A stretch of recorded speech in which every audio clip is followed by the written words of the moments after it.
hope this works. Hopefully it'll start recording now. Okay. It was in progress on this end. Oh, good. So it's great to have Sam today so that we can learn all about Solarcan and all of the physics and the all the tips and tricks and everything. So hopefully if Sam wants to take over now and tell us all about the Solarcan, that would be great. Sure thing. Well, thank you very much for having me along. I feel very privileged to be invited to such a chat, Solarchat. It sounds really fun. I'm going to have to pay lots of attention to your guys and your forum and what you guys talk about, because I guess you could say I'm obsessed with the sun as well, because over my life, I've had lots of different hobbies and interests and whatnot. And it wasn't until Solarcan came along that something really stuck, and I haven't been able to shake it since. So I know it's a good thing, because it really stays at the forefront of my mind every single day. And 5 years later, I'm still enjoying it so much. So this is why I give talks like this, because I love spreading the love of astronomy and photography and about the sun. And I've never mentioned this before, but I thought it might be relevant in your group. But when I was a child, this is going to sound so unusual, I was always struggling to find what my name meant. Not that my name means anything, like, you know, when you get a baby name book, it's got lots of different names and their meanings. They're all trivial or whatever. But I could never find Sam. I could only ever find Samuel or Samson, and I was Sam. That's my name. And then I found one book once. It was a big book, and Sam was in it, and it had one word, and it was Sunchild. And I felt as an 8-year-old, I felt incredibly special, as an 8-year-old would. Now I maybe cringe a bit at myself, but it's nice that it's come full circle back to me, and that I'm doing something like that with my life at the moment, which is exciting. So today we're going to be talking about Solarcan. This is a camera. It's an extreme time exposure camera capable of capturing the path of the sun over days, weeks, months, or years. And I'm here in my workshop in the Scottish borders, or in our workshop, because we've got Gemma working here now, where we build all our Solarcan and ship them all over the world. So they go as far as New Zealand and Australia and everywhere else in between. Actually, even further, if you want to say that they've been to Antarctica as well, which I'll show you a bit later. I've got a little talk lined up for you, which I'll skip through very quickly. I don't want to bore you with too much about myself, but we'll skip through that to just tell you a bit about the story about the Solarcan and how it started, if that's okay with everyone. And then we'll go on and have a look at community pictures, which I think are the most exciting thing of everything, and something that I'm working on right now, called the Solarcan Puck, which I'll come to in a second. So let me see if I can remember how to share my screen. Keynote Solarcan talk. Yeah, share. Does that work? Yeah. Yeah. And if I hit play, does it go, look? Can you see just Yeah. the image now and not the thumbnails? Right. Yep. Yep, okay. So this is the sort of image we capture with a Solarcan, and we'll be talking about this in a second. So let me remind myself what this talk is all about, and I'll skip through the slides that are irrelevant. So this is me, Sam Cornwell. I'm associate of the Royal Photographic Society. I've got masters in material practice. I've got a couple of photography degrees as well. Engineer, photographer, artist, astronomer, and now the inventor because of Solarcan. So I've done lots of work with photography. This is a photograph of a full moon behind a ball that's on a wire in Tenerife. Not very interesting. And some other photography work that I've done over the past. Oh, that is an important image. We'll stop on that one. This is what really launched me down this path of my life. This is a picture of the sun, as you can see. It's a bit ethereal, it's a bit overexposed, but it's still exposed well for the clouds. It was 2012, it was June the 6th, so any long-time observers will know exactly what I'm talking about on that day. This is when Venus transited the sun for the last time in our lifetimes, unless we're very lucky, or very young. And I wasn't a great astrophotographer at the time. I was still figuring things out and how to work things. But this was a massive event, which I was very excited about. I took a group of friends up to Welsh Highlands and set up a scope at 2 a.m. in the morning, expecting lots of people to arrive there. But everybody arrived about 5 minutes before the event. And there was lots of astronomers with big scopes. Nobody could see the sun. And then just at the last minute, the clouds broke and I was taking photos with I think I had 800mm worth of lens on a Canon 5D Mark II camera back then. And I snapped it and I captured the last bite of Venus out of the sun, which you can just see there in the top right hand of the disc. And I submitted this to the Astrophotography of the Year award that run by the guys in Greenwich, and it won an award there. And this gave me the confidence to go on and do something else with astronomy. So I went on to work at an observatory up in Kilda, so Kilda Observatory, where I was the art director, which gave me more confidence to do more things and create more things. And as an artist, I eventually worked my way up to what we call the Solarcan, which is not a drink. It's not an energy drink, although it looks like one. That's part of the fun for me. It's a camera. A real camera that exists in the world and is used and hopefully loved by many. So, beep, beep. Why are we beeping here? How does a Solarcan work? Well, you pop it up on a drain pipe outside your house and you remove the black tab. You see just to the right of the R, there's a little gap and it will reveal a pinhole. And there'll be a tiny pinhole where sun can pass through that pinhole and it burns a line onto the photographic paper inside. This is a type of visual art called solography, which you may have heard of. It's been around or popularized as a term for the last 22 years. There's been methods and techniques and uses for this method of recording the sun for many, many decades, probably millennia. If I'm honest, before that. But solography as an artistic art form has been around for about 22 years, invented by a few guys in Poland, I believe. I need to brush up on my history for it. When you've run out of patience, or you just simply can't stand it anymore, or you've waited the specified amount of time of 6 months between solstice and solstice, I won't need to explain to you guys why we do that, but just in case anyone else watches the video, that's where the sun is gone from its lowest or highest point to its highest point or lowest point, depending on your side or position on the globe. And as such, you can see the different paths of the sun that have risen or lowered through the seasons. So you take it down and using a normal tin opener, you pop open the lid as shown in the image and you retrieve what's inside. And inside will be this sort of brownish, magenta toned image with some lines on it. It will look very abstract and unusual. You might recognize something that's in the shot because you're expecting an arc. You'll know what that is. That's the sun. And then you take a photo or you scan it and then invert it. It's as simple as that. It's the world's simplest camera, the simplest form of photography, and it's a real piece of cake. So you've got your masterpiece at the bottom, which shows the solar arc going through the sky, and you maybe see a little bit of a reflection in a lake at the bottom. The thick lines are nice sunny days. The gaps are where there was no sun present because there was maybe thick cloud cover, and the dotted lines are slightly cloudy days, overcast, where the sun's coming and going.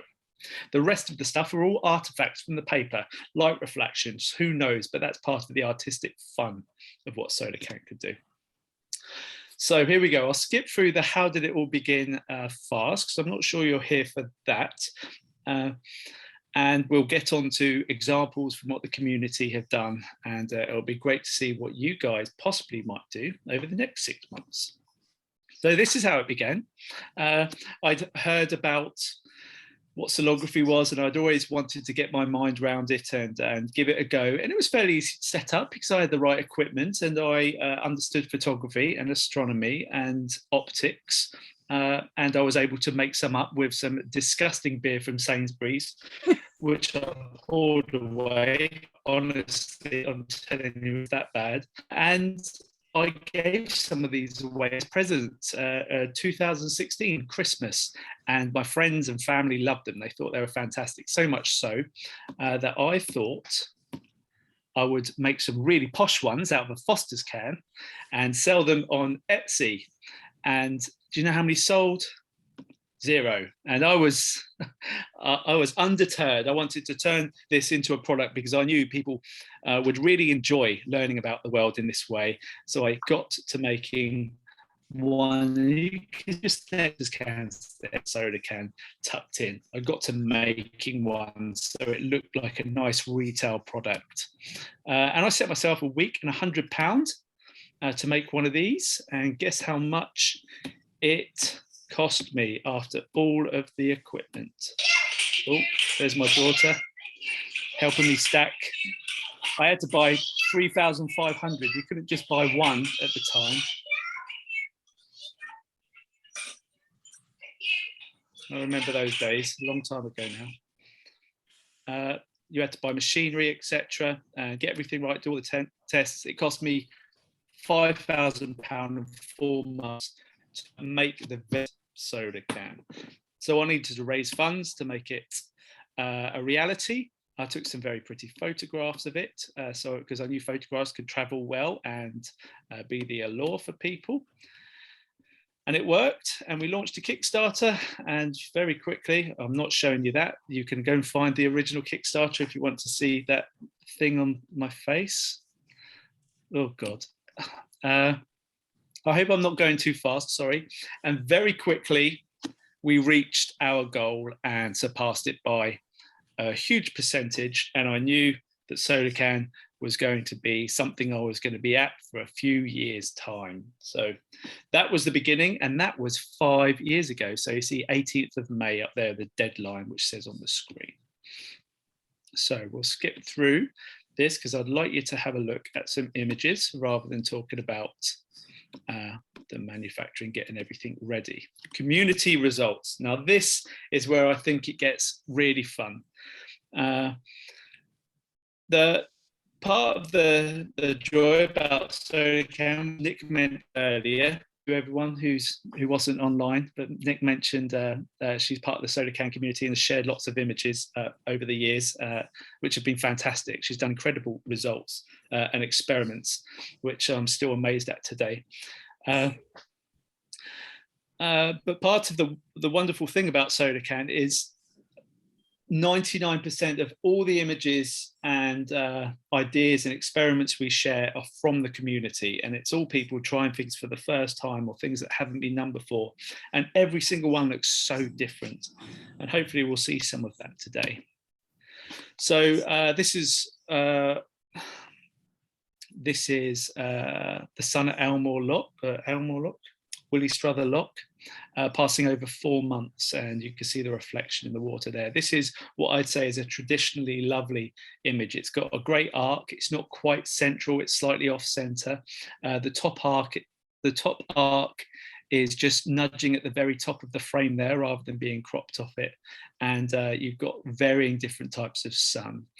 Those thick lines again are where the sun has passed through the sky, undeterred by clouds, and the dotted ones, which there's plenty of, are where there's slightly cloudy ones. To me, seeing these sort of things for 5 years, I can tell you that was quite a bad year. There was not much sun there, because you see a similar sort of image from maybe California, and it will be full with rays, bottom to top.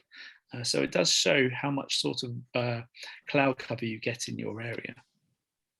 Here's another one of a viaduct crossing. That little white thing on the top right is a thumbprint. So a lot of people ask if that's the moon. No, that's not how solography works. You can't capture the moon with a Solarcan because it's just not bright enough.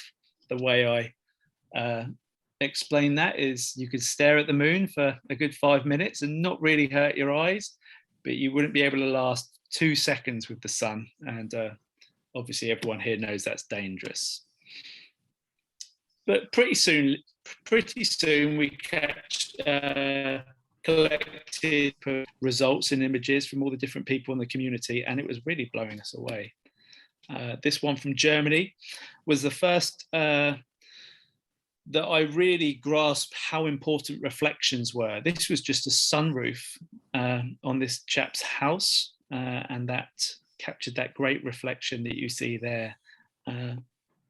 So over time, we learned that the only things that really appear on a solar graph or on a Solarcan result are things that are as bright as the sun. And that is either the sun or a reflection of the sun. Nothing else will appear. A street lamp won't appear. The aurora won't appear. The moon won't appear. Stars won't appear. But the sun reflecting off a car or a window, as you see in the background there, or on a close window, or maybe white pavement will show up. So it's all about optics and how much light can pass through that pinhole. Here's a lovely one, the first 6-month exposure that we saw from a gentleman in Cornwall who captured a lovely arc there. And this one by a guy called Chuck was entered into a competition, a New York State Fair. And even today, you know, this is 4.5 years old now, I'm still amazed by this beautiful, beautiful image. Just what's going on. I've not seen anything quite like it before, that lovely dappling that you've got at the top as the sun starts passing through tree leaves, etc. Really, really something else. And Barcelona, as you can see there in Barcelona, thick that you see, where there's much more sun than we get here in Scotland. This is another Scottish image by a young lady who captured just a few days of sun passing in the Scottish borders as it was very close to the horizon. And I've always thought this is a really wonderful, simple image. So they don't have to fill up the sky. No. Another one from Alberta, Canada. Not got so much reflection on that lake. I wonder if it's because it's further away, and we still haven't figured out why there's that one stray line to the left-hand side. But maybe that's something the photographer, the person who placed it, had done. And sometimes, rarely, if you're facing the prevailing weather, or perhaps it's slightly opened, it can get water damaged. And just so happens that the water damaged ones are really loved by the Solarcan community. These artifacts, or these strange blobs of what looks like mold or nebulous through the image, is a really sought after effect. So it's lovely. You've got to imagine that every time you put up a Solarcan and start recording, you're doing an experiment essentially, and you're seeing how that experiment will turn out. And this is just one of the results that you can get on a very rare occasion if you're lucky. I like to include this one, which is a nice thick line of the sun in California again, because this is by the writer of Pay It Forward. And I thought that was cool. I've always remembered that. So it's a film I remember watching many years. And this one was by a lady who had installed it in her cow field and was devastated because it had been up for a good amount of time. And when she went to collect it, she noticed a cow had tried to eat it or knocked it down or something, and it had been stamped on and crumpled. And she opened it up, had a look inside, and she saw that one of the arc was slightly off. You see that arc on the bottom, the right-hand side there. And I simply said to the lady that turn it on its side, and it really looks beautiful as a frame. And that's what I like to do when I see different visual interpretations of people's work. So in this case, it's less scientific, but it's still an experiment. Don't put it in a cow field is your answer. And you can get different visual representations and artistic responses to these sort of things. And I like that this has been created with the sun over 6 months, this lovely flat flame. Incidentally, I think we include this one in the manual once. I'll see if I can find a manual a little later, but every 6 months, we release a new manual with the Solarcan, which has lots of different images from the community. and that's a nice way to do things. Oh, so this one was from Alaska. What is going on here? This is a real experiment. A guy in Alaska had installed his Solarcan in a biscuit tin, I think, and he'd marked some degrees on it, and every few days he turned it a few degrees. So he was capturing a path of the sun. If you look over on the right-hand side there, it creates this beautiful curve, which I've never really appreciated before. Wow. Anyway, every few days, and after there's been ample amount of sun, he turned it slightly, and it eventually built up this incredible image. And I believe Nick did something similar, didn't you, Nick? So maybe we could find that on your Instagram later. Here's another one of some really impressive water damage. This water damage occurred because the solographer in this case didn't use a Solarcan. They just used some gaffer tape and some homemade stuff with some homemade paper, photographic paper that they had at home. But I still think the result is really, really beautiful, how it seemed to have melted from the top down there. But you've still got the overall effect of the sun passing through the sky over days, weeks, months, and in this case, about a year. It's nice to see important objects. Here we see Anthony Gormley's Angel of the North, which is situated up in Sunderland, the sun just passing over its head. And importantly, this one is the furthest north, I believe, the furthest north a Solarcan has been installed. And this captured the sun as it started passing through the sky for the first time after their 24-hour sunless days. So it was a big event, apparently, according to the person who captured this. As the sun started passing up through the sky, everyone went out and celebrated, and then the sun would rise up and up and up. But you see, it doesn't rise very far. This was taken down on the solstice. Very, very, very high up, close to the Arctic, this was. Conversely, this one was in the Maldives. So right down by the equator, this one. So you can see part of the sun. It was shoved about and moved about by storms and weather, and probably not secured properly, but wonderful shot it is. So those buildings you see are hotels on the water in the Maldives. So very, very unusual. But what's important is that you can see the sun coming down vertically, because when we're close to the equator, the sun takes a different path over the sky. That is really what Solarcan is about.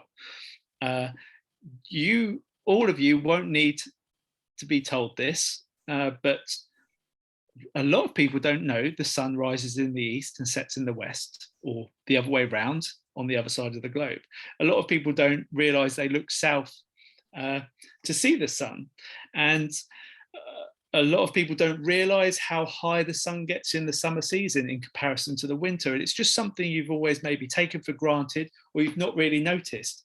And I like to think that when people are using one, they're not really sure what's going to happen. They've got an idea of what they might capture, but when they open it and are able to read back through the image, they have this like eureka moment where they can suddenly understand a little bit more about how the world works and how the sun passes through the sky, or how Earth moves around the sun, etc., and that sort of thing. And I like to think that everyone learns something a little bit more. This one was really full circle to me, so it might seem just similar like all the rest, but it's 6 months worth of a shot. A guy called Alnap in Wales tilted his Solarcan slightly upwards so he could capture the full solar arc. And what's special about this is that he entered this into the Astrophotography of the Year competition, and he was a finalist. So it did come full circle for me. So the path that I was started on by those guys down in Greenwich has led to this, which I've always thought was a lovely way for things to progress. There was this time early on where a chap came down to my house and he wanted to buy 35 Solarcan, and it was just mind-blowing to me at the time, and he took them away. And I had a message, or I saw a tweet that said he was holding an exhibition of his family's Solarcan prints. And just an impromptu exhibition up in Edinburgh somewhere, where they created all these wonderful things. And that was something incredible to see. And I think I gave a prize of 2 golden Solarcans to the winner, to who had the best one. This one was installed on a battleship out in the Solent off the coast of the UK. That's the south coast of the UK, between England and France. It was installed on a battleship which is out for training or something. And you can see the Solarcan just to the right there, pointing in that direction. And this had just an incredible result. If you have a look, this is something else we can learn here. Look closely. Those wiggles that you see there are the waves. Not the waves in the water, but how the ship has moved and sort of rocked slowly backwards and forwards at different sort of times. So you can see the different type of weather that you have. Some days you're big, slow rocks. Other days it's clearly incredibly windy. And of all the images that I've ever seen, this is perhaps the most intriguing and really a direction I'd love to go and explore, but I don't have my own super yacht to jump on and practice with. But look at that. I don't know. I never know the response I'm going to get when I show these, but I'm like fascinated. That's some cool, really unexpected. But every single day appears there. It's all over the place, but you can really see that there's like really windy days or choppy days and very calm days. Fascinating. This, as I guess a lot of you astronomers, you might be familiar with Teslarati, a guy called Tom Cross, who is the photographer, or was at the time, official photographer for Teslarati, who also covered the SpaceX missions, the early launches. Well, not so early, but this was before the Falcon Heavy launch. I'm going to assume all you guys know what the Falcon Heavy is. And I sent him a couple of Solarcan to test out. And that is a Falcon 9 rocket that you can see there. And he spent 2 days trying to capture this. And he did, because the idea was, I wanted to see if the rocket light, the light underneath it, the plume or the fire or the engine was so bright that it would be captured by the Solarcan. The answer is no, it's not. Only the sun is bright enough. You can see 2 arcs here close to each other, and just as it gets close to the horizon, you see it splitting slightly. This is because he had to take it home and then reset it up the next day, so it wasn't quite perfect, which this is why you see some slight ghosting here and there. It's a bit clearer there. I don't know, you might have to move your thumbnails out of the way, but it was definitely installed while the Falcon 9 launched, so we can tell here that you can't see the rocket engine burning a line just like the sun. So it makes a big amount of difference. And I think it's less to do with how bright it is and more to do with how long it remains in position. It obviously goes up very fast, whereas the sun moves through the sky a lot slowly. And this was perhaps the one that blew me away the most. And there's been 2 of these. And can anyone tell me what they're seeing here? Well, I guess you can all guess. This is 2017, August the 21st.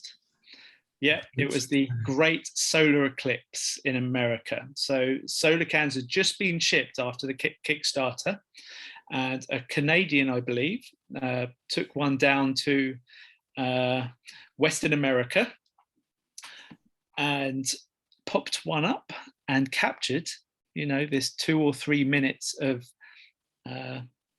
eclipse up there, and you can see the sun slowly drifting out and then coming back in. And wow, amazing that was able to be captured there. Really, really astonishing. I suspect this has been caught hundreds of times on lots of different Solarcan, but this is the only one that I saw that was up for just a single day, and that's what was really remarkable. So perhaps one day I will go back through some old American shots to see if I can spot where the eclipse. I always mean to do that, but perhaps one day. And this one here was Chile. So the solar eclipse in Chile, not the last one last year, but the one the year before. About 4 p.m. You had totality. You can see down on the bottom right hand corner there the total solar eclipse captured with a Solarcan. Really, really smart to be able to see that as well, because it's in the back of the manual. We give hints and tips and tricks, and we rate them on difficulty. So the hardest difficulty, the 3-star difficulty, is capturing a solar eclipse, and only a couple of people have managed that so far. Maybe I'll go to Spain next year. I think next year we've got a Spanish solar eclipse, 2023. I'm just recording from memory, to go and give it a go down there. There's a few more experiments, and this is one of our most famous tricks. 27 Solarcan positions side by side, all facing Willie Struther Lock. And every week one was taken down, and as they were taken down, the sun slowly pushed its way through the sky. Why is 27 weeks? Because that's basically 6 months plus 1 week, 1 for mistakes or accidents, just 1 just in case. So 26 plus 1 down at the bottom there. As you see, the sun is very low, and then it starts raising up higher and higher and faster. We combine all these together and we get something that I guess we've coined, which would be a solography time lapse. So it's the longest time lapse in solography that had been done. So I wonder if this will work. Yeah, there we go. Moving up and down through the sky there. And you see it moves around a bit and jolts here and there. That'll be because lots of members of the public like to prod it as they were going past. And invariably every week when I went back, one really twisted and moved. I'm pretty sure there's a local joker that had been messing around with me, but still the end result really does work, and I think that's great fun there. Oh yes, this is what a community result by a guy called James Rabalstin on Twitter, who built a contraption around the Solarcan to give it a shutter, so the shutter would open and close. And he did some designs with that, and he was able to open and close the shutter on a single day exposure and do what you can see here, which is these dots through the sky, which was really wonderful. But then he surprised me with this, and I don't know if there's anyone who understands Morse code here, but that says Solarcan in there. He wrote Solarcan on a single day, and I guess my ego was inflated that day. It felt really, really good. I was so happy. I phoned him and I said, what do you want? What can I give you to help you on your journey and your product? Just incredible that. So Morse code recorded with a Solarcan. Really, really lovely. This was the octalemma. So 8 Solarcan, all facing to each compass point, placed vertically and horizontally, just to give an example to the community what your image would look like if left out for 6 months. And here's the results. So the one's facing north, which is right in the middle there. And it's always bugged me that I put that middle image in upside down. I don't know if you can see the trees hanging to the sky there. But apart from that one, they're all reliable. So top middle is facing south and vertical, and bottom sort of middle is the sideways one as well. So you can see the different examples you can get there, but if you face it north, and believe me, more than one person has installed a Solarcan facing north and then asked why they can't see the sun in the path. And I just consider that as a good learning experience for them, where they've learned that the sun doesn't pass north through the sky. And I think that's important. Everyone learns something along the way. And perhaps the wildest email I ever got was from Antarctica, from the British survey down there. A chap had installed a Solarcan to capture the 24-hour sunless skies, whereas the sun would slowly pass up through the sky. And he captured this. This is the image he sent me, solarized beautifully. And it was just absolutely extraordinary to receive an email like that. There's enough in the Arctic here. We introduced ourselves on the world stage at the photography show in 2018, and we haven't looked back since. And there's me looking a bit chunkier than I do today, with a hairy slug on my top lip. And I will stop sharing the screen now to take some questions, show you a bit about Solarcan, and have a chat, hopefully. So stop share. Hello. Hello, everyone. There's lots of people here who weren't here when I started, so hello. Hope you caught most of that. That's a Solarcan. We have built 30,000 of these. They've gone to every country around the world. Well, lots of countries around the world. We're slowly building up a map of different countries around the world. So if you are in a unusual country, I guess, I'm not sure how to, if you're in a country that's not very populated, perhaps wouldn't have had a Solarcan, please do get in touch, because it would be great to see Solarcan results from different parts of the world. We sell them on our website, solarcan.co.uk, and you get a retail package like this. You can buy a single or a 5-pack.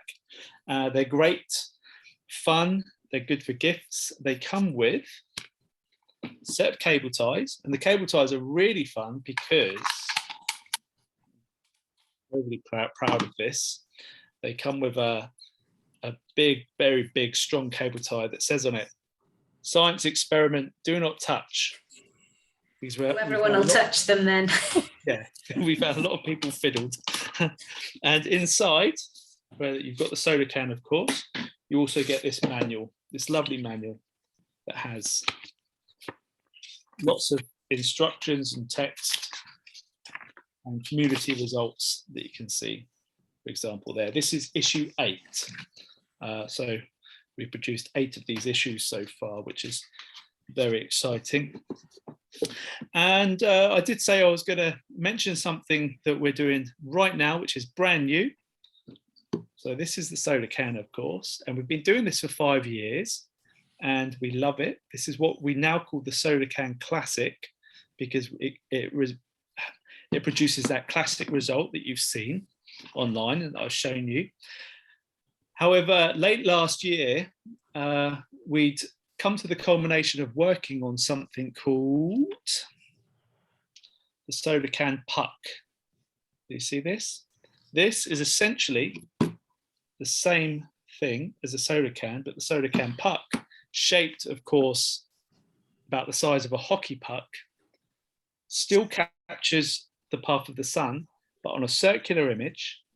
And what's different about it is it's less obtrusive, so you could install it in maybe more public furniture style places like lampposts and it not be tampered with, like you could imagine one of these would be. It's faster, so we really do recommend a single day of good sunlight exposure, and super reusable as well. So it comes with 9 additional exposures, all circular in shape there, where you can pop it up, take it down and replace it. And what we've done here with this, much the same as the Solarcan, is we've just launched this on Kickstarter. So if you search Kickstarter for the Solarcan Puck, you can see it's got about 2 weeks left to run, and we've exceeded our goal. So it's 100% going to be made into a product which perhaps might even become more popular than our classic. And just as an added bonus, because we did so well with the Kickstarter, we're adding this stand. So you can pop it on your windowsill if you don't fancy venturing outside, and capture the sun from the comfort of your own living room or whatever has the south or east or west facing window, unless you're, I always have to add this caveat, unless you're in the southern hemisphere where the sun is in the north. One thing I should mention, although I've just surprised this thing on you, is that it has a nice band around it. It's band, that this helps it become water resistant. But the band says, I don't know if you can read that, do not touch, science experiment. And the band doubles as a wristband. It's it's the same as the Livestrong wristbands, and it works very, very effectively. It's been designed specifically for the puck. So if you're that way inclined and you like a good wristband that would call you a science experiment, I urge you to back us on Kickstarter. So that's where we are. That's the Solarcan. That's the sort of image you get from it. There's one, for example, from Corbridge. Lots more here. You can find loads of results and ideas on Instagram, our Instagram page, the Solarcan. We've been going 5 years. You're all basically scientists here in some way or form. It's rare I get asked a question I'm not able to answer, or I haven't heard before. So I would love it if I could have some questions to just help me sharpen my mind. But thank you everyone for tuning in and listening. Hope you had a good time. Thanks, Sam. That's brilliant. Very impressed, and thank you very much for giving that chat. Stuart, have you got a question? Yeah, so really good. Thanks, Sam. I actually got a Solarcan, my first one, for Christmas. I haven't set it up yet. I'm going to do that at the appropriate time, of course, in June. But from what you've said, it sounds as though there's no real right way and wrong way. It's sort of arty, so long as you don't point it north, obviously. Yeah. But would you recommend that the can is tilted, maybe to the ecliptic, or is there a central line which is optimal for where we are in the UK, let's say? Yeah, that is the best question, and the one that really matters, and it's something I've really struggled with answering. So if you want to capture the full arc of the sun, you can measure quite easily how you'd want to do it. So you've got the pinhole in the middle there, and if you face it this way, imagine the photographic paper encircles the entire diameter of the Solarcan. So the sun will pass through here, and it will get down to this point here at the bottom, and you can measure that angle as about 35 degrees. And now you'll know from where you are on planet Earth, I assume from your accent you're in the UK, that somewhere around 50 to 55 degrees would be your latitude. Yeah. And so you could calculate the sort of tilt that you'd need to be able to capture the height of the sun. You'd need to build a bracket for that, or some sort of mechanism to be able to do that. Or you could turn it sideways and point it up, but then you get a thinner field of view because the paper is longer around than it is right to left. But yes, you can work that out. But that's the reason I struggle with that is because that's part of the learning experience. But you get an honest answer because you asked the right question, and that's the correct thing to do. What I could have done is had the pinhole right at the top of the Solarcan, so you get a higher angle when it gets down to the bottom. And in fact, we did build some others, which are the Solarcan colours over there, where the pinhole is positioned higher for that reason. But by positioning it higher, you are assuming that everybody lives in a certain latitude, because that's no good for people that are higher or people that live closer to the equator, perhaps. It's not good for everybody. With the pinhole in the center, you can position it any way or any particular way you want. So yeah, it's an excellent question, but I think that unless you're facing it east or west, that you may want to tilt it up. But if you do tilt it up, if it's in the prevailing weather, you could get splashes of water in it, but not necessarily. It only happens if we've discovered in our tests that if it's like by the side of a road where a car's driving past all the time, and that car, and maybe it's wet one day, just one tiny splodge of water hits the pinhole, it will just disperse inside and create little twinkles or starlight that you see inside. But typically, if it's installed in a place with no prevailing weather or no oncoming cars or traffic like that, you should keep it dry. But if it gets wet, I mean, it's a nice additional artifact that you have on your image. But I'm really glad you got one. So yes, we somewhat cheekily call the 21st of June Solarcan Day because no one remembers the solstice these days. But just to remind everyone that the sun's at the highest point in the sky, and where we take down or put up or share as many Solarcan images as we can. Yeah. My wife's birthday is the 20th of June, so. Well, that yeah, very nice. Just another question for me then. So you showed an image of somebody, the what do you call it? Like a timed mechanism, a shutter. Oh yeah, by Rab Alston on Twitter. Yes. Yeah. So can that be used to make an Elmo? An analemma is what you're talking about. Sorry. Yeah. Yeah. Does everyone here know what an analemma is? Yes. Yeah, it's like the figure of 8 that you get over the course of. Yes, absolutely. Yeah, but it would need to open for like 1 minute perhaps at the same time every day. Yeah, exactly. And not messing up with daylight savings time. Yeah. Okay, that's interesting.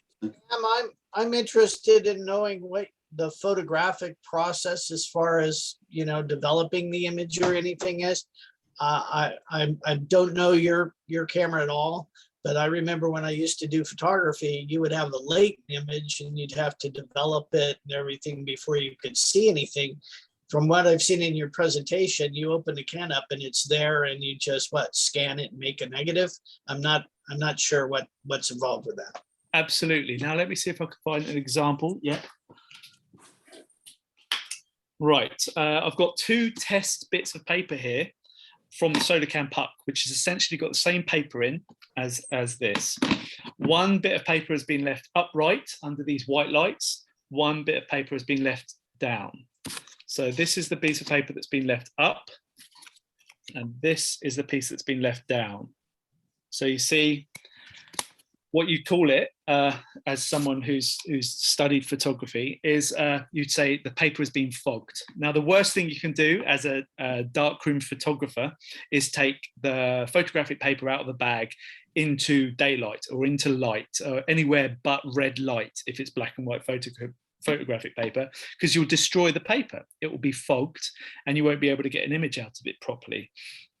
That's really important, because what we're focusing on there, the key word you said was the latent image. That's the image that is hidden inside those crystals that you don't reveal until you pour chemicals onto it. What Solarcan does, or makes use of, or the type of form of photography which is called solography, is it makes use of the fogging that you get from the photographic paper. So if you leave the paper out in the sunlight, it will change color, but you can control that via a pinhole. So the pinhole controls the part of the photographic paper that gets discolored. So as that sun passes along that photographic paper, it will slowly burn and discolor that part of photographic paper. So it's not concerned with the latent image and the image that's hidden in there. It's concerned with the solarization that has happened to the paper. So it is really as simple as that. You take it out, as long as you're not in direct sunlight. So under these sort of lights would be fine. You wouldn't have to be under red lights. You just take a scan or a photograph on your phone, or a scan would be better quality, obviously, and then invert the image, and then you've got it. It makes a lot more sense when you've got it in your hands and you open it up and you see it for the first time, and suddenly, this makes sense now. So the image is already essentially there. There's processing other than creating the negative image. That's correct. You don't need to. We say there's no chemicals needed. A lot of people ask, can I do some chemical development on it? And yes, you can. We've done lots of experience with that. But again, I'm worried of going down that path, because I don't want to put people off what is essentially a super easy and simple form of photography. That's for people to go and experiment and develop themselves. Perhaps one day in the future we will offer some advice and guidance on chemicals, but I'm loath to make it more complicated than it needs to be, because it's meant to be a really easy access thing. And that's important, because when I first started, I really didn't know what I was going to get. I found that there's no sonographers here, so I found there was a lot of people maybe gatekeeping and wanted to keep the technique to themselves, and I wanted to make it easier so everybody could try it, because I felt everyone deserved to have a go at this, an easy, inexpensive way to do that. So yeah, you can do chemicals with, if you're interested, a little bit of dev, a little bit of fix, a little bit of wash, and you can get it just right. Yeah. But good question. Yeah. Question, if I may ask you, Sam. First off, thanks for the talk. I heard you speaking a couple of years ago. I bought one can and I enjoyed that so much. I bought a box of 5 and having great fun with them. I have I suppose, more of a technical question. It's to do with, we say, the shape of the can versus the puck. And what, if I understand it correctly, the image you get is kind of, it's like a 180 degree or near 180 degree picture showing a distinctive parabolic shape of the sun rising and setting. Is that shape going to be quite different, given that the solar puck is a pinhole onto a flat piece of paper? Yeah, there is differences. There's really exciting differences as well that we're still writing up. Now, I'm just gonna, I've got the puck Kickstarter open here. Hold on, I'll just, because we can scroll down and look at it together. There. Share. So that's the Kickstarter. You can watch the video if you want, but down the bottom, here's some results that you see here. Some tests that we did. It's got the field of view, 120 degrees. So the field of view is not as wide as the Solarcan. So the Solarcan, you weren't far off with 108. It's about 160 degrees, which is essentially the same for horizon to horizon if it's positioned vertically. But the puck, you get about 120 degrees, so it's a bit tighter. But what we've noticed, and I don't know if I've got images, I've maybe got what, okay. This was about the equinox. This one on the screen here was about the equinox, and it passed through the sky in a straight line. This is because of the shape of the puck, the position of the pinhole, which is slightly higher, and that it was flat. It's flat. So you can see it passing through the line like a straight line. So the ones that were closer to I don't have any here. I wish I had some on me. Ones that were closer to the solstice did curve. You had a curve that was traditional going down, but the ones as we've passed the equinox and we're going up to the solstice, they're starting to curve up. I could send some images over later. I've got 3 examples that we're working on at the moment to really show this. And I think it's really exciting how you do get very different images. So closer to the solstice, winter solstice, you get the normal convex curve. You get a straight line around the equinox at these latitudes, and then as you approach the summer solstice, it goes concave, so it's going up like this. But if you have one out for a long time, you're getting this very unusual bow tie guess shape. Very good question. So good, in fact, we've not finished writing up that as advice yet, and the differences that can be. But yeah. And if I can follow on from that, just a curiosity, I suppose, has anyone got the Solarcan image and the fact that it's curved to try and re-flatten it out? No. Okay. No. I look forward to doing it. I've seen lots of people have taken a photograph of the scene and superimposed the curve onto a normal photograph, and that is very effective. The people who have done that, really, really effective. Yeah. That's good. Yeah. Thank you. Okay. There we go.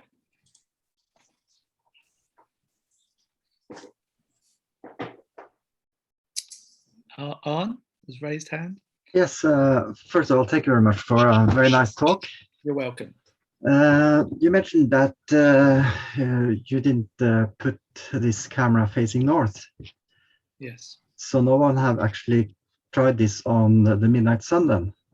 No, not that far north. No. One. Yes. Sorry. This is in the last year. That talk is about 2 years old. In the last year, yes, someone captured in the north of Sweden. Is it Sweden? There's an island off the north of Sweden where something called the Aurora Hotel is. Had it one facing south, one facing north, and they captured. Yes, they did capture the midnight sun. Yes. Yeah, my thinking was that then you could get an opposite arch instead of arching up. You would have then had the arching down, yes. Which could create some really nice and different views. So, in the far north or far south, you could create images like that. Yeah, I don't have the shot to hand, but it was the same guy who did the Finland shot that I showed you, the really dark, ethereal one. But yes, it has been. From what I've seen, it's been attempted once. Yeah. I'm sure there's thousands of images out there that I've not seen yet. It's just heartbreaking to me that there's all these. I was speaking to a friend who I had no idea had purchased a Solarcan, and she was saying, "Yeah, we had this great shot. It looked really, really nice. You got to show me."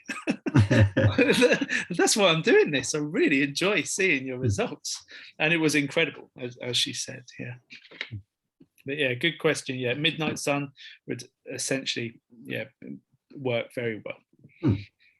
Yeah. Hey Sam. Hello. This is Stephen Ramsden. I'm the director of the Charlie Bates Solar Astronomy Project. Hi. Hello. Hi, and the guy that runs the forum, unfortunately. But I first off, thank you so much for coming on and giving this talk. It was really good, dynamic speaker, and it's always welcome here. I appreciate that. Good. And I feel sorry for you though, because you missed my witty repertoire of content-related comments because it's Mother's Day here in the U.S. and I'm at my mother-in-law's house now on the porch watching your presentation. But thank you very much for coming on, and I'll leave it to the other attendees for questions. But I have built hundreds of these solar cans, and I certainly appreciate a professional, highly polished version of it that you've made. So thank you. Oh, thanks. Yeah, it's really fun, and it's nice to meet a fellow solographer, someone who knows what they're doing. And yeah, the hope is that after people have, if it's your first time, it's an easy access to it. But what's wonderful seeing is when people find themselves making their own and doing more and more and more, and they've carved out their own artistic path from that one single attempt that they've done. But nice to hear you make your own. Yes, sir. Thank you for coming on. You're welcome. Anyone else? I know this might sound a bit unrelated and a bit sideways, I guess, but is it possible to do a digital version of the Solarcan? Yeah, absolutely. Yeah, get a digital camera.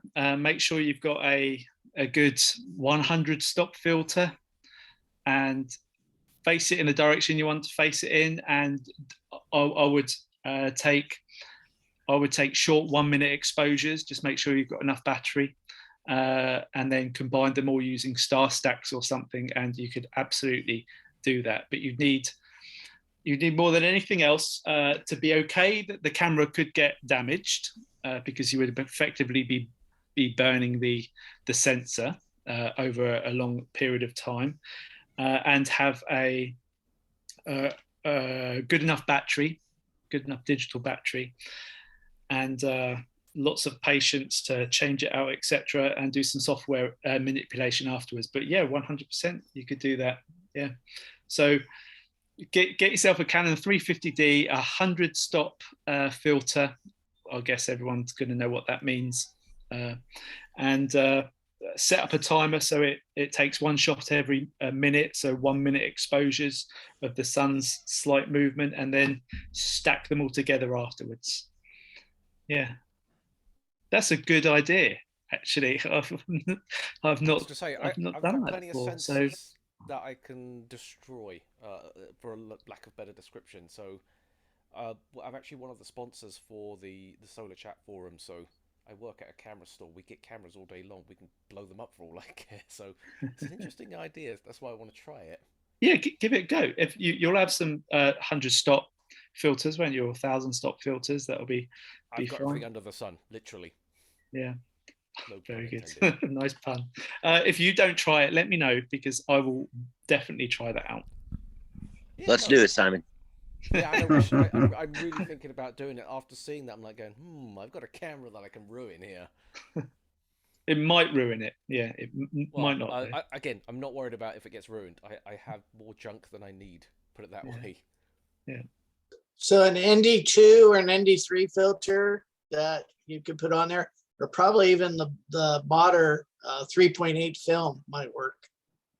Yeah, I mean, I've got solar wedge, I've got white light filters, I've got all sorts of stuff, so I don't think it's going to be a problem. I'm just curious to know that if there's some way that I could just have like an exposure that goes on literally for a week on a CCD or a CMOS or whatever, just to see what it does. Yeah, it'd just be a timer, wouldn't it? Yeah. Oh, no, I don't want to do a stack or anything. I literally leave a camera on for an entire week. Your sensor would probably burn out. You'd have to cool the sensor down. I suspect if you work in a camera store, you probably know more than me. But the reason for turning it on, turning it off is, one, the file size. Just the camera will at one point say, "Hold on, 2 hours exposure is perhaps a bit overdoing it." And secondly, the battery. You'd have to get the battery to. Oh, it'll all be AC powered. Well, okay, you know what you're doing. Yeah, no, you really give me an idea here. So it's like I just want to try it now. I was just after seeing the results and thinking, it's like, I wonder if anybody's done it digitally before. Yeah, I don't know. I'd be surprised if nobody has. It's a real good open goal for you if you like to, be the world's first in something. I'd go for it, because, but perhaps. I'd be surprised if nobody has. Not that I know of. Right. I mean, the thing here is I think the pinhole camera side of things is probably the important part of it to get the same look. Because I've seen people do just long exposures with like some kind of solar film or something like that. But it's the pinhole side of things, and to get that look that is so unique to the Solarcan. Yeah. I'm just curious if you could even get it without. Put it this way: I don't want to go into Photoshop and start messing with a picture to say, hey, look how cool this is. It's got to be, this is a photo over 1 week with no manipulation, just like you get out of the Solarcan. Yeah. That's the fascination there. I'll have to figure it out. Yeah, nice. How about a fisheye lens with an old-fashioned 35mm film camera and a filter? Yeah, that has been done. That's certainly been done. Yeah, with 35mm. If you pop on a pinhole on the front, on the back of it, so it would certainly work. How big is the film inside of that solar puck? Oh, this big. So if I was to say take the puck and put the camera there, would I lose parts of the image? Obviously, because the sensor is way smaller. What do you mean? Say again. So when you do the image of the sun with the solar puck, it obviously goes from one side to the other. Yes. But if I have a smaller, because the sensor is a lot smaller than that piece of paper, I'm only going to get that one little area. But is there any way to back it off or something like that so I can try and capture more of that area? A fisheye lens would be able to sort that out onto the sides of the sensor of the camera. So if you had a fisheye lens, you'd have a wider lens that would be focused onto the APS-C. But I still can't use the solar puck for the pinhole side of things. That's the thing. In other words, what I'm doing is replacing the paper in the Solarcan / solar puck with a camera sensor. No, that's my thought path. You could almost do a pinhole. It would have to be on the back of the lens. This is getting technical, and I guess this is like experimental. I guess that's what you're here for. I think it would have to be on the back of the lens. You'd have to see what sort of aperture. If you get down to like f32 or something, that you're getting not far off a pinhole. It's still fairly large, but f32 might start giving you the result you want. But any smaller than that, you can put a plate on the back of the lens to just give you a smaller aperture, maybe down to f90 or something like that equivalent. Does that make sense? So you could keep the aperture wide open on the lens, but like manually build an aperture on the inside of the lens. So on the inside of the lens, there'd be a tiny pinhole. So instead of for example, the front of the puck going on the outside of the lens, it would be going on the inside. When are those pucks going to be out? So when are the pucks going to be out? There's 2 weeks left of the Kickstarter, and we'll be shipping the first ones in July, but I suspect we'll be shipping them in June because we seem to be ahead on manufacturing. Okay, I might have to grab one and start messing with it then. Well, they're good fun. Good fun and inexpensive. They're very addictive, really addictive. I thought these were addictive, but there's something else. Nick, you'll go wild with them. Just a question on the practical side, again with the Solarcan. Yeah. So the pinhole is open to the elements, you say? Yes. Presumably just sticking some clear plastic film over to protect it is perfectly fine because it's a hole. Yeah. Do you not sell a little piece of plastic along with a can to keep the weather out? No. We let people make that decision themselves. We've done experiments with small glass beads that we've stuck to the front and stuff, and that's worked to keep water out. I think it's only about maybe 5% that really get any type of water ingress, and like less than 1% that have it significantly done. And I always suspect it's because somebody's slightly pulled the ring pull at the top and sort of opened it slightly. But yes, you could certainly put some plastic film over the front as a practical guide. Some people have built caps. They call them hats or caps over the top just to stop rain coming down and dribbling down and making its way in, or ingress.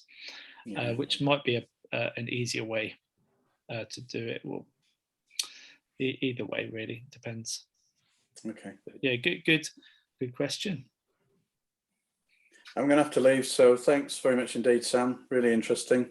You're welcome. Thanks for coming. I'm looking forward to my results. I'm going to get it set up hopefully June 21st and see how I get on. Please drop us a line when you've done it, or when you put it up. Yeah. All right. Cheers, everyone. Thank you. Bye. Bye.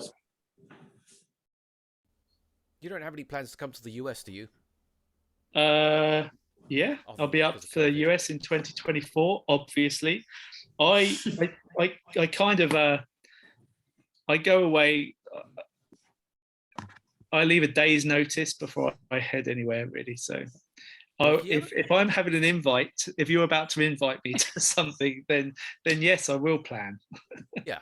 So if you ever come to California or you have any plans for California, let me know. I know, don't let the accent fool you. I'm not in the UK. I'm in LA. Yeah. So, yeah, would love to have you come to the store and have a talk and do stuff. Yeah. Okay. Well, book me in. I will find a way. because you've got to enjoy your job, I guess. Enjoy your job and you'll never have to work again a day in your life. And that sounds like part of my job I would enjoy, to come over to California and do some testing and talking. Well, don't forget there's the annular eclipse in 2023. I thought it was 24. That's 23 a total eclipse. Yeah, 2023 is an annular eclipse. Yeah, I'll be along for that. Yeah. So that's the one that crosses paths with the other one, isn't it? Sort of, it goes up towards New York State-ish. Yeah, I think it goes up towards New York, but that's another interesting one to see how the Solarcan would work with that one, because obviously it's not a total eclipse. It'll be so much of the sun still shows up, so yeah, it'll be interesting to see that too. Yeah, I really wanted to get one down to, what's the island off the coast of Africa? I can't think. Madagascar? Madagascar. That had the eclipse, was it? A couple of years ago? Or somewhere around there. So. I really wanted to get one down there, but I couldn't find any takers because I wanted to see what it looked like as an annular eclipse. I've not seen one yet. Yeah. Yeah, I'm actually more excited about the annular eclipse than I am about a total eclipse, which is really odd. Well, it's sooner. Has anybody got any further questions, or should we bring this to a close? Well, I've enjoyed that. Thank you. Yeah, and it was great. Thank you very much for coming on. It's brilliant talk, and I'm looking forward to setting mine up. I've done 2 already. Yeah. I'm still trying to get the top part of the tracks, and I haven't managed it yet. So it's still on my list of things. So I'm going to try again this year for a 3rd time. I've got to get it higher. So good luck. So thank you very much, and we'll end here. And thank you very much for everyone for coming. Thank you, everyone. I enjoyed that. Thank you. Bye. Bye-bye. I'll log off. Okay.